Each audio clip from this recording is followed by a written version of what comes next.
Thank you, Mr. Chair, and thank you, Ranking Member Wyden, for this hearing. And thank you to our participants, our witnesses who are participating today.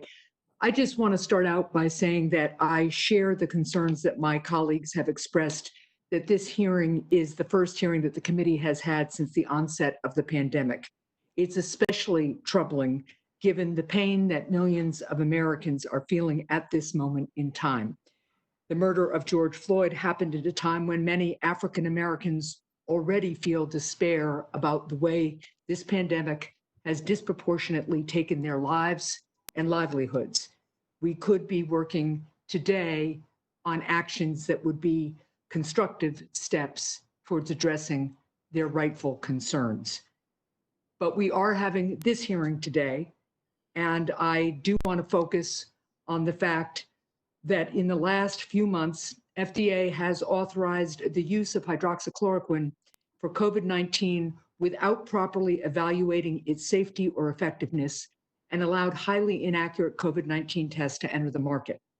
These decisions have negatively impacted our day-to-day response to this pandemic and potentially put lives at risk. Yet we do not have an FDA official here today who can speak to those decisions. Moving forward, I hope this committee can conduct the type of broad oversight of the federal response to COVID-19 that the American people deserve, including an examination of what has happened in our country's nursing homes. Like so many other states, my state's nursing homes have been devastated, and the deaths in New Hampshire due to COVID-19 are unbelievably disproportionately happening in our long-term care facilities. So, Ms. Denigan-McCauley, a couple of questions for you. Your testimony before the House Energy and Commerce Committee in December touched on many of the shortcomings of FDA's foreign inspection process. Can you discuss the potential risks these shortcomings pose to Americans who rely on these pharmaceuticals and how FDA's decision to modify its approach to foreign inspections during the COVID-19 pandemic may exacerbate those risks? GAO has reported that while FDA has many tools at its disposal to ensure the safety of our drug supply, inspections are absolutely critical. And they stood up the FDA overseas offices specifically to be able to have boots on the ground, to be able to get the intel, to find out which establishments are good, who might be a bad actor, and to be able to get in there and to do inspections with very little notice like we have here in the United States to make sure that it's equivalent. So the fact that it is stopped, I understand the need for being able to protect their own people, but it is concerning, and I would want to ensure that the other steps that they have in place are rigorous. Well, I thank you for that clear response, because while I too understand the need to protect FDA inspectors, their work is essential. And given the risk to patient safety, I believe the FDA's decision to curtail inspections is inappropriate, and it sounds to me, given your answer, that you have deep concerns about it too. We do have concerns, and we continue our work in this area. Thank you. To Doctors McMeekin and Throckmorton, last year I had the opportunity to travel to China and speak with both US and Chinese officials around the massive production of fentanyl, 90% of which originates in China and is unregulated. I've continued to push efforts around putting a stop to illegal production and distribution of fentanyl, devastating people in New Hampshire and beyond.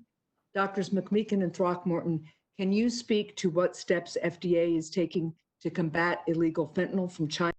I would also be interested in hearing about the work your agency is doing in China, as well as efforts to stop illegal fentanyl from crossing our border, including sales on the dark web.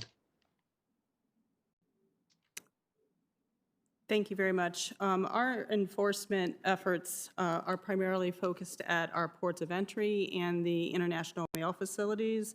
In addition, our Office of Criminal Investigations and our health fraud staff are investigating online sales of opioids, including fentanyl. In this space, we are working primarily on counterfeits and also working in conjunction with other law enforcement counterparts. In fiscal year 19, we had 55 arrests and 53 convictions related to these products or involving illicit opioids. So we continue to work hard on our web and health fraud activities surrounding these products. Thank you, Doug, I Dr. think you- Throckmorton. Doug, yeah. I don't have a lot to add to that.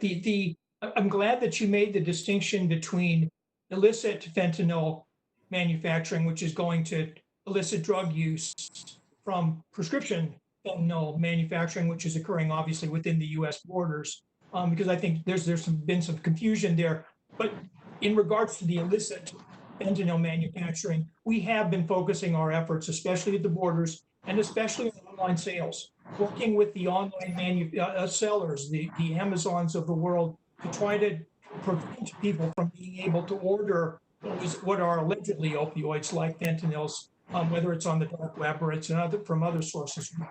We think that's a really important focus of effort. Well, thank you. And thank you, Mr. Chair. I don't want to lose sight of the fact that while we have the pandemic of COVID-19, we continue to have an opioid epidemic in our country. Thank you. You bet.